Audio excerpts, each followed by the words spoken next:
battery. Nagpapatay-patay hindi yung kanyang phone. So, kanina ko binuksan. So, ito. Yan yung fuse. Tatanggalin natin.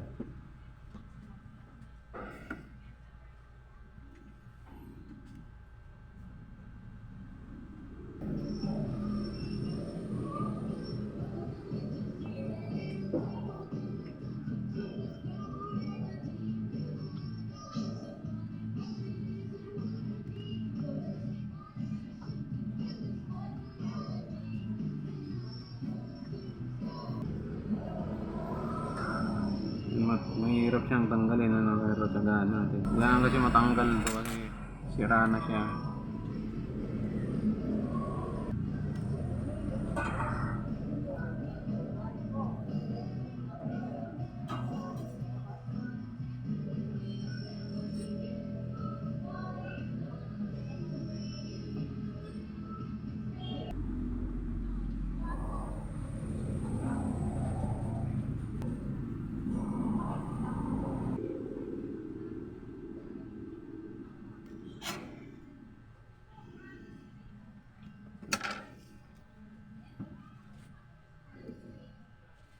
Kung lang nasira ito, yung battery fuse ng mga ng Oppo, Realme. Ito yung laging sakit nila.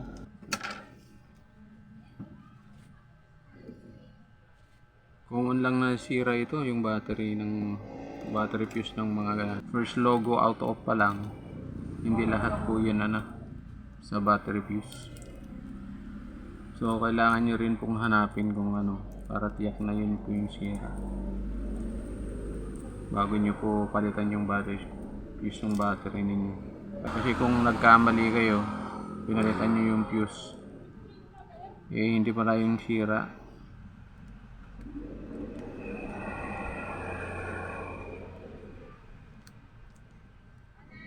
Minsan yung mismong battery din sira na talaga, hindi na siya po pwede. Kaya minsan check nyo ng maigi para sa ganun.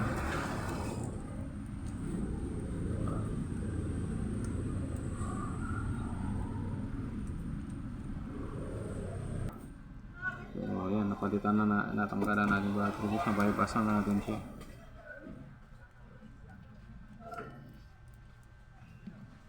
Yung ibang technician kasi ang ginagawa nila, pinapalitan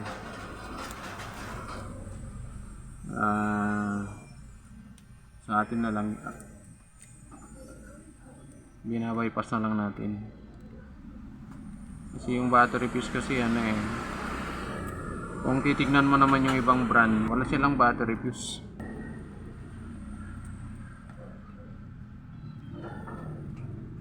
Ayan siya. Kaya testing natin.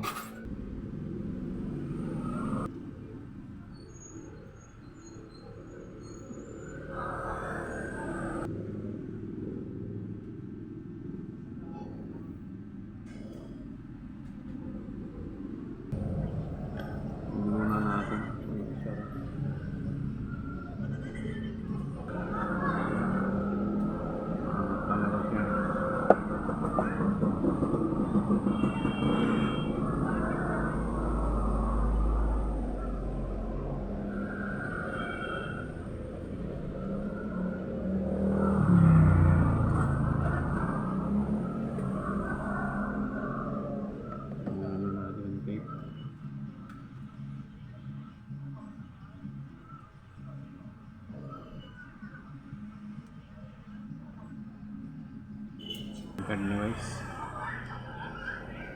ibalik na natin yung SIM card tray kasama yung dalawang SIM. Ayan. So, kanina to namamatay po. Ayan, okay na siya. Ayos na yung ganyan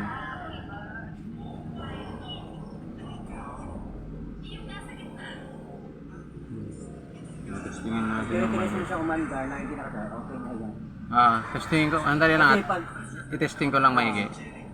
Ang normal yan, hindi pag open ko siya, Hindi siya nakakaabot talaga sa bukas. Hanggang Oppo lang siya. Hanggang sa ano yung logo lang. Logo lang ng Oppo, hanggang doon lang siya. Ah.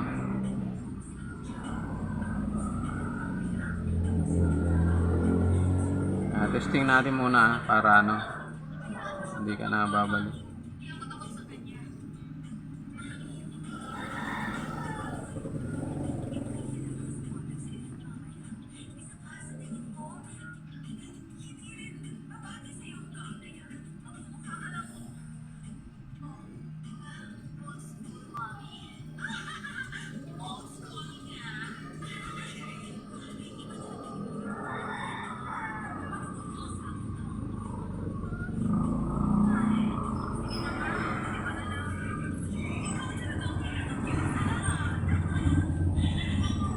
So far hindi na siya ano. Kanina ano to eh. 86% yung battery, so ang natitira 85. Yun na lang siya.